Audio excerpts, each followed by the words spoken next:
Hi guys, hi, hello, how's it going? How you doing today? Hopefully today finds you well.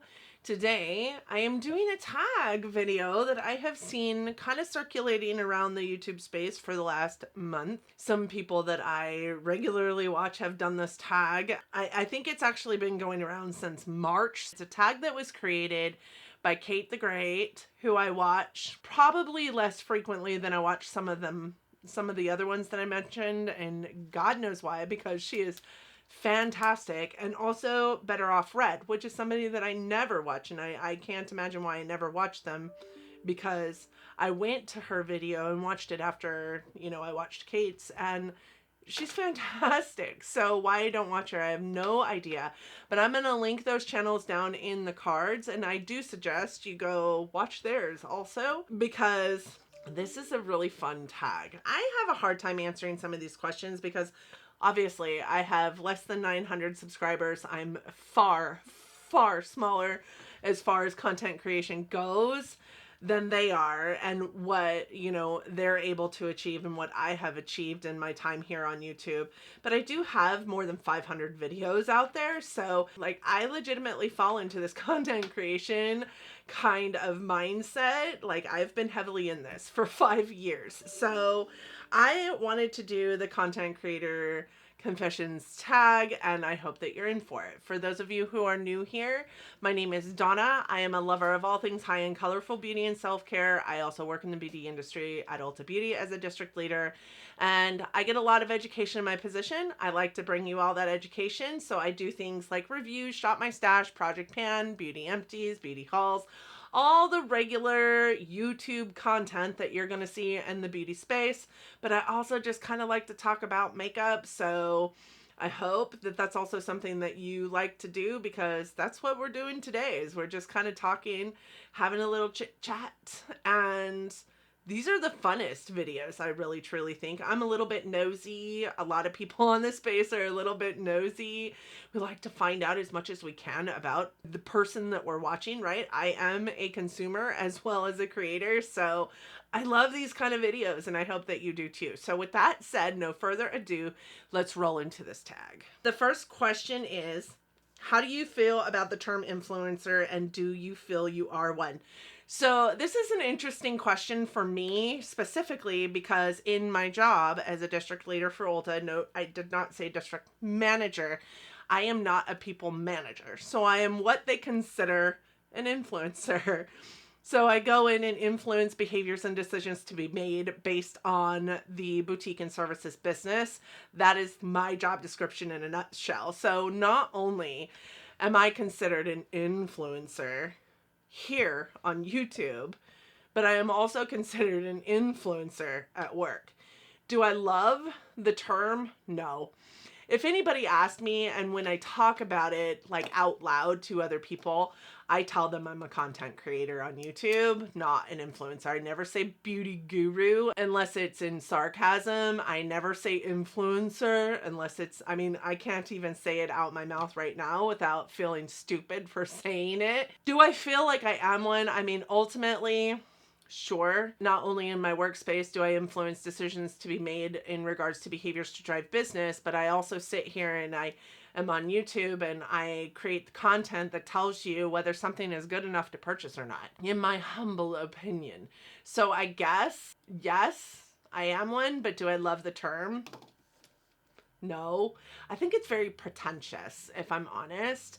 For somebody to paste the name influencer or beauty guru alongside their own makes me feel like they think that they're better than they maybe are. And I don't think that of myself. So therefore, I kind of really do hate the term.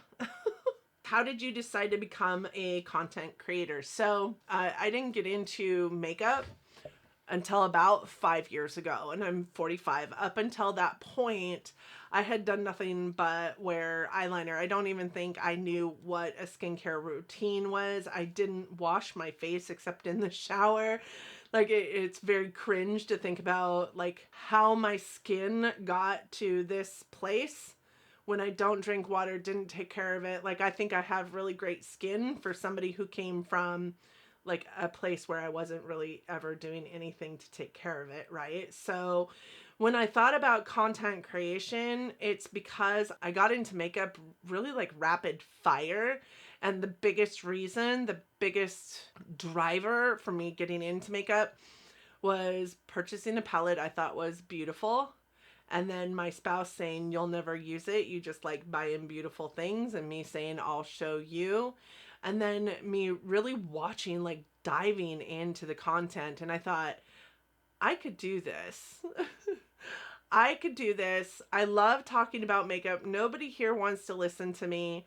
I could do this and I could be different because there's not very many people that I was watching then that were my age. It went from that thought process to being like, there's no effing way I could be on camera doing this in front of God and everybody, to my sister going, you absolutely could. You need to put this out here on the platform. So between my new desire and my sister and my partner just really encouraging me to like show the masses, like, yeah, they're who really inspired me to become a content creator. Like, I did it simply because I needed a hobby. I'm high anxiety. I think that a lot of us that are out here on this space are. I found that doing things like painting or writing or coloring really soothed my soul, and this was just a different canvas for me.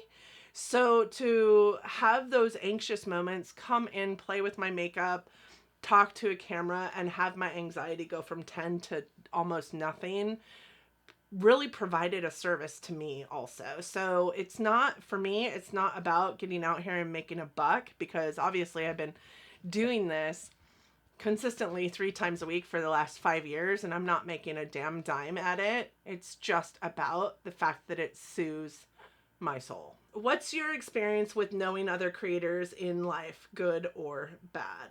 You know, I'm a very small creator out here in this space. So the friends that I have are about my realm, are smaller. Never met anyone in real life. The people that I have been able to forge a relationship with via this platform are some of my favorite people on the planet. And I know that there's a lot of cattiness or a lot of like feelings that happen in the beauty space. Honestly, I know that not only from my personal job, but also through everything that you hear about the beauty space. I could tell you that I have been in several different like group chats and group texts, and I don't really experience that. Like, we all really want each other to win. We all want to win together. And I think that that is a phenomenal way to be as a human, let alone as an influencer or content creator here on this platform. We're all content creators in many different walks of life, many different genres, and we're all just trying to root on each other. I think that they're all living the same life that you are currently living, and they all want the same things from their channel that you currently do. And while your reasons might be different, everybody is going after the same common goal. And I think that unites us, honestly, as a team. So while I haven't met anybody in person in real life, I have met some of my very favorite people on this platform, and I wouldn't change it for the world. Do you accept sponsorships, and how do you feel about them? So do I accept... I've got less than 900 subscribers. Ain't nobody reaching out to me for a sponsorship, to be honest. But the truth of the matter is if they did and it was something that I aligned with, I absolutely would take it. Again, I've been doing this for 5 years. I've never made a dime on it. Honestly, I'm giving all this free content away and spending one of the most worthwhile commodities that we don't have infinite blocks to provide, which is time. Any other creator is giving all of their time to this space, and if they get to make a buck at it, more power to them, in my humble opinion. If you are not disclosing it, then that's where the problems lie. But I truly feel if you get a sponsorship offer, take it. Make your buck, man. Everybody else out here is doing a job and they're making a buck for it, and ain't nobody getting shamed for it. This is also a job that you need to make a buck at if you can. So if you get a sponsorship, absolutely take it. Take it. Have you had an experience with a brand that left a bad taste in your mouth? I don't have sponsorships. So I think that that's where this question comes from, is I'm not aligned with any brand like that. So I haven't had a bad taste put in my mouth for any of the brands. But at the same time, I think that there's always going to be, no matter what walk of life you're in and no matter what job you're performing, there's always going to be the good, the bad, and the ugly. So you have to set yourself up with the knowledge that that is going to happen in this job, just like it would any other. How do you deal with negative comments? I have to be honest, I don't receive very many, and I think a good portion of that is because I'm lucky if I get like 50 comments on a video right now. The consumers of my content are really amazing. Like, they always have really great comments down in my comment section. I am still answering every single one of my comments.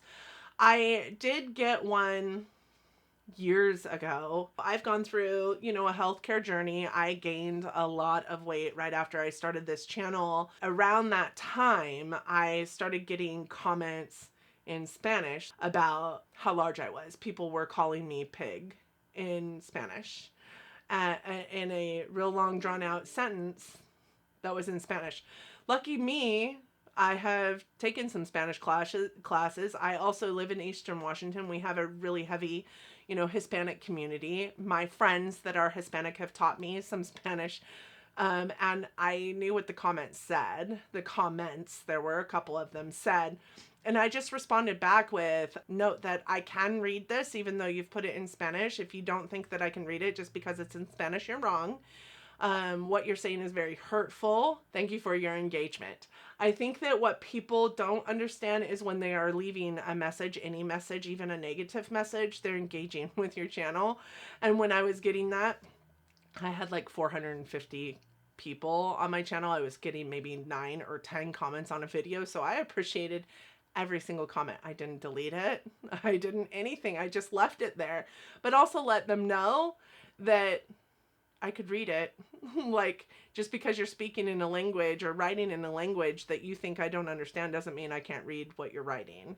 And hello, Google Translate. Even if I couldn't read it, I could do Google Translate and figure out what they were trying to say.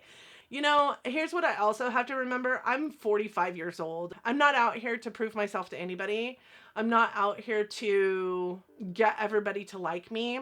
I want to create a camaraderie with the people that want to watch me, the people that think that I'm amazing, and the people that want to have a consistent communication space down in my comment section where it's both respectful and kind.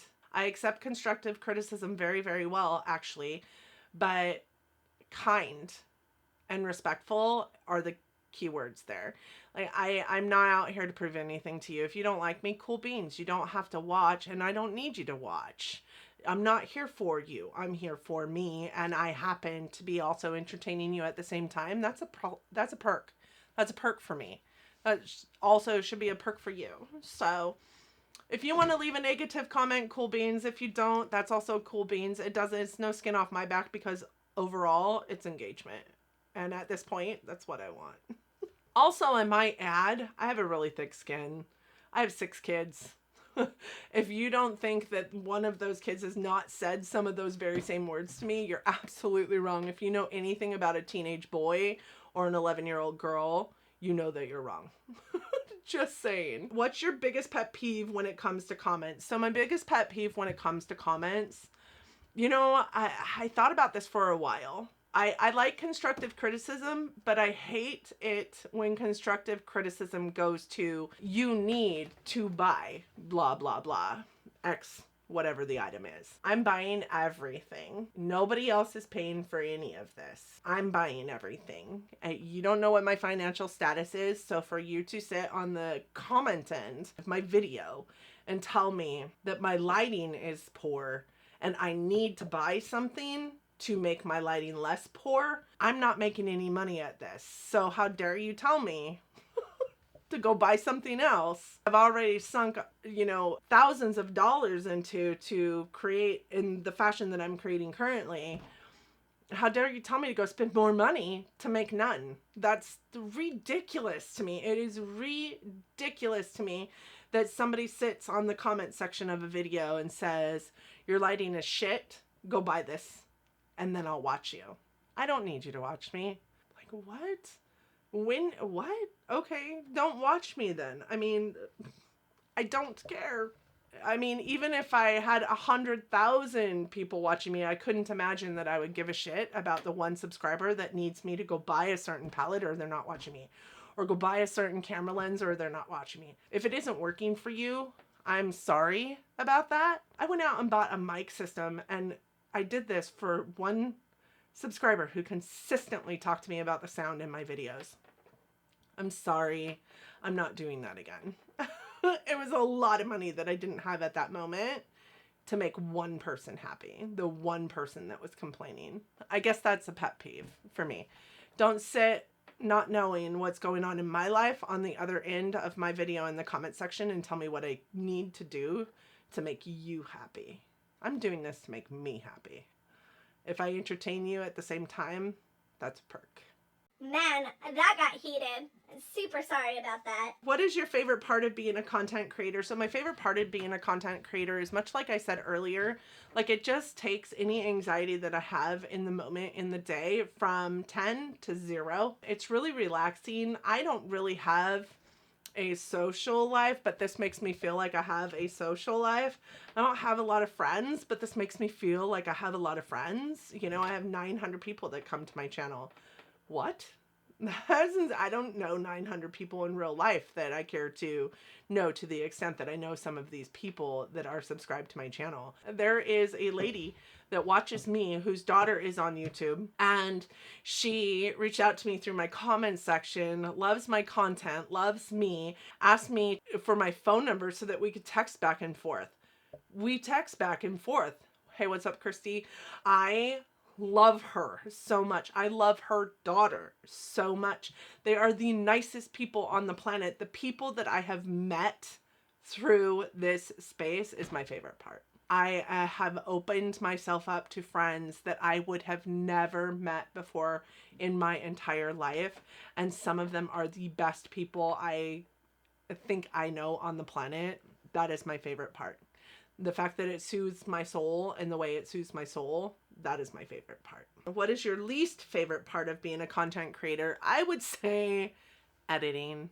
I hate editing. If I could do a video in one take and be done with it, that would make me so damn happy. I hate editing so damn much. Not because I can't do it. I do think that I do a great job of editing for the most part, but it's very basic. I fall asleep at my computer editing because it is just so monotonous and boring for me. I am the kind of person that fills my time with stuff to do. So when I am sitting down and editing a video, it's just the most monotonous thing I could ever think to do. But at the same time, I like to be in control of it. So could I hire somebody to do it? Well, number one, not now. I'm, again, not making any money at this, and I'm not spending any more money to try and make money at this. But I don't think I could ever pay somebody to edit in the first place because I like to be in control of all that stuff. But I hate editing. When I first started watching YouTube, there was a girl on here called Liv Loves Makeup. She did like 16-minute videos, and she did them all in one take. And granted, she talked real damn fast, but I don't know how she talked as fast as she does and gave as much information as she did in one take. Never edited a video at all. Recorded it, posted it to YouTube, and it was like seamless. It was amazing. And if I could do that, I would be in heaven. But I can't. I like to talk too much. I like to talk too much about stupid shit. I like to give you all the information instead of just the biggest, like, bullet points of the information. I can't. I hate editing. I hate it so much. Do you edit your own content? And if so, do you enjoy it? There we go. I mean, this question should have come instead of the last one or before the last one or whatever. Y'all just heard my spiel. Do I edit my own content? Yes. Do I love it? No. Not at all. Not at all. So during editing, I realized that my film was corrupted for 1 portion of this video. So questions 11 through I think it's 16, I do not have any content for. So I thought I would film that content and just kind of splice it in for you. So if I'm in a different outfit, which I definitely am, and different makeup, which I definitely am, you will see this in a later video, but here we are. So question number 11 is, where do you draw the line in regard to sharing on social media? And I really try to draw the line at my children. I have 6 kids, and there are several of them that are, well, 2 of them are adult children, and they're allowed to come on my video anytime they want to.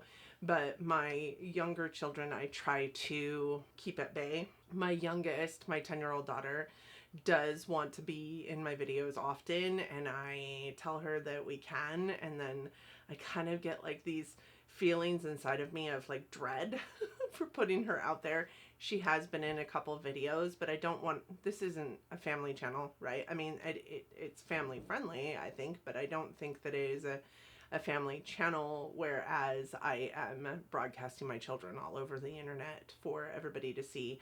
In addition to that, because I work at Ulta Beauty, I have to be very careful about what I post in regard to Ulta Beauty. So I tell you what my job is, but I don't give you any insights into my position. I have to be very careful with what I put out there on the internet. I don't know if you guys have been hanging around a while, but I used to do like Ulta Beauty 21 days of beauty sales, and my thoughts and opinions on the items that are in the 21 day of beauty sales, and I don't do that anymore because I have to draw a line as it pertains to my work. Name one thing you wish you knew when you were starting out. So I wish I knew that I don't know that there's anything that I wish I knew. I do think that I have presented myself in a very natural way. The natural progression of my channel is actually pretty okay with me.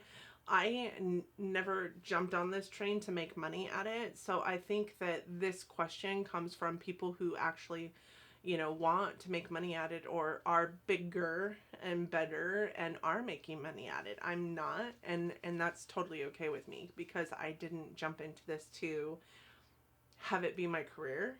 So I think I have a very different perspective than a lot of people who are jumping into this. What I would say is my first 6 months, I believe it was my first 6 months, I was uploading every single day. I beat the hell out of myself. I was so tired, and I was so just stressed out and exhausted, and frankly did not have that much creative content. So I was coming up with, like, I was hauling everything. I was buying all the stuff, and I didn't need to do that. So I think what I would tell my past self in regard to, putting this out here, is that I could have just jumped on and worked with what I had. Granted, it wasn't much in the beginning because I wasn't working for Ulta Beauty, and I hadn't worn makeup for, my entire life prior to 5 years ago. So it wasn't much, but I could have still came up with content regarding those things, and maybe just started out slower. Maybe my growth would be the same, maybe my growth wouldn't. It really didn't matter for me how quickly I grew. But what is the saying? It's a marathon, not a race, or I can't remember what the saying is, but truly, I could have started out slower, been better with my content, not just hauled all the things. Yeah.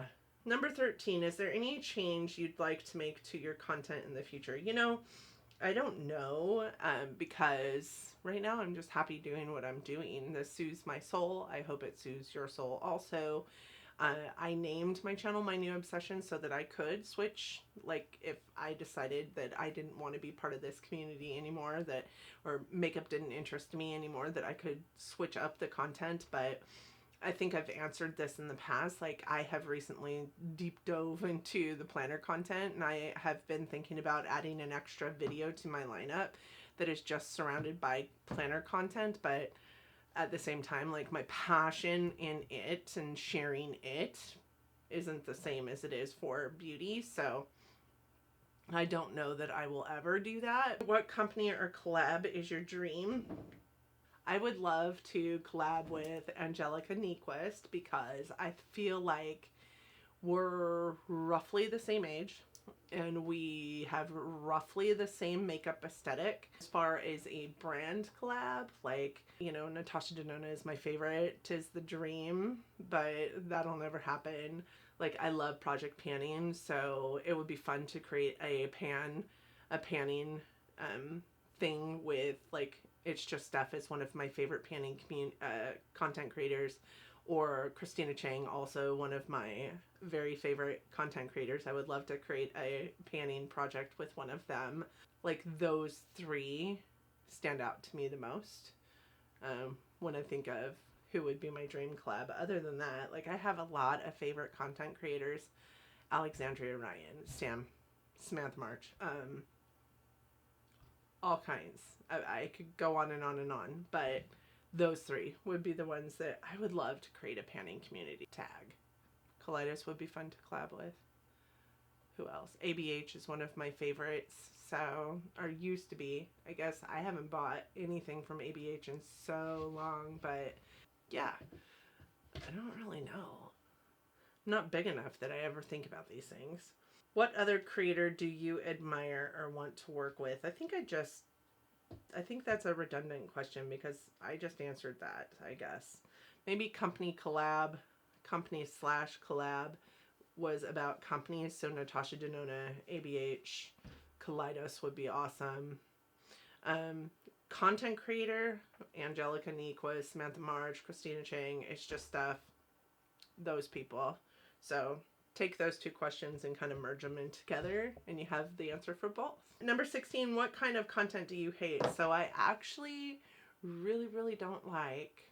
I could actually lump the vlogging as a whole into content I don't like. I am nosy, but sometimes watching you eat something is just not my cup. I have also this thing where I hate hearing the sounds of people eating. I know that there is some kind of disorder that it has there's a name for it, right? But I mean, it physically makes me angry. So I cannot stand mukbangs. Those are disgusting, in my humble opinion. Also, vlogging where you're eating, like, I don't really get. Yeah, I want to see pictures of your food. My friend Anna does it really, really well because she like takes pictures of her food, but there's no vlogs of her physically eating that food for the most part. Like, I cannot stand watching somebody take a fork of food and stick it in their mouth. It is so gross. It's grossing me out right now just thinking about it. Okay, so vlogging for the most part, mukbangs. I will watch vlogs, like I watch Angelica's vlogs. I love her vlogs. I love Samantha's vlogs. Taylor Wynn's vlogs. There are some vlogs I will watch. Some vlogs I care about. Some vlogs that interest me. But there are an awful lot of vlogs out there where people are just setting up a camera and going about their day, and I don't like that kind of vlog. So, family vlogs. Your kids do not belong on the internet for everybody to see from the time they're born.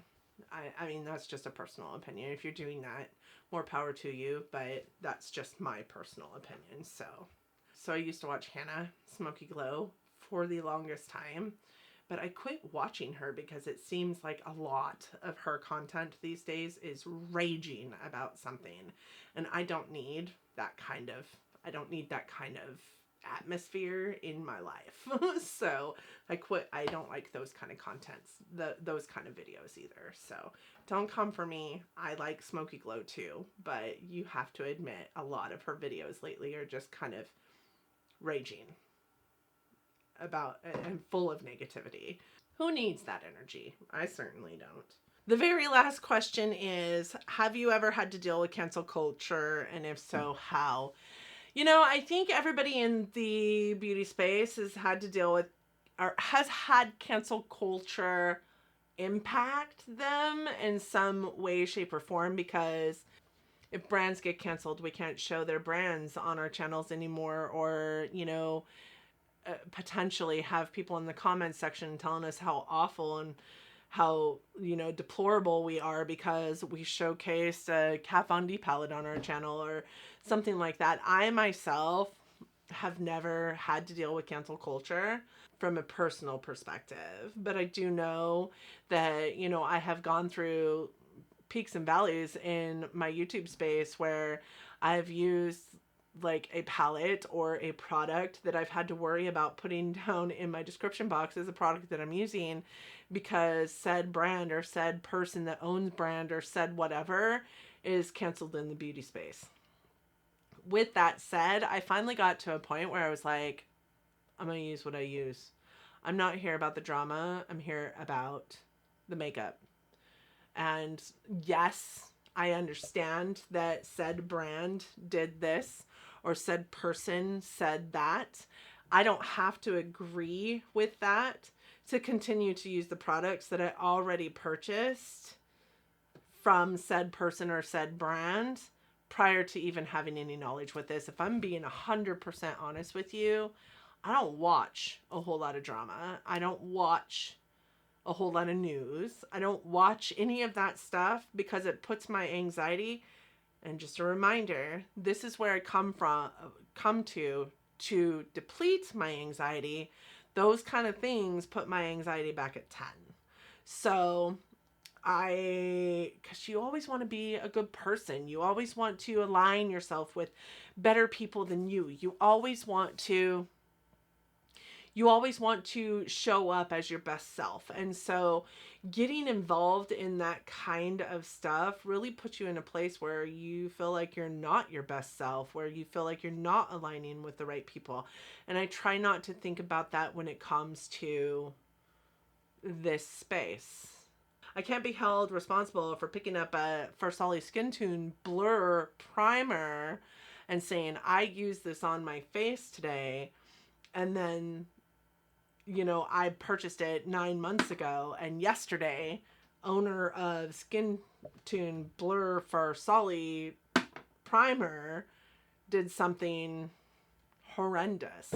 I can only be held responsible for what I am promoting today and how I promote those people. If I am promoting the product, I'm telling you it's a great product.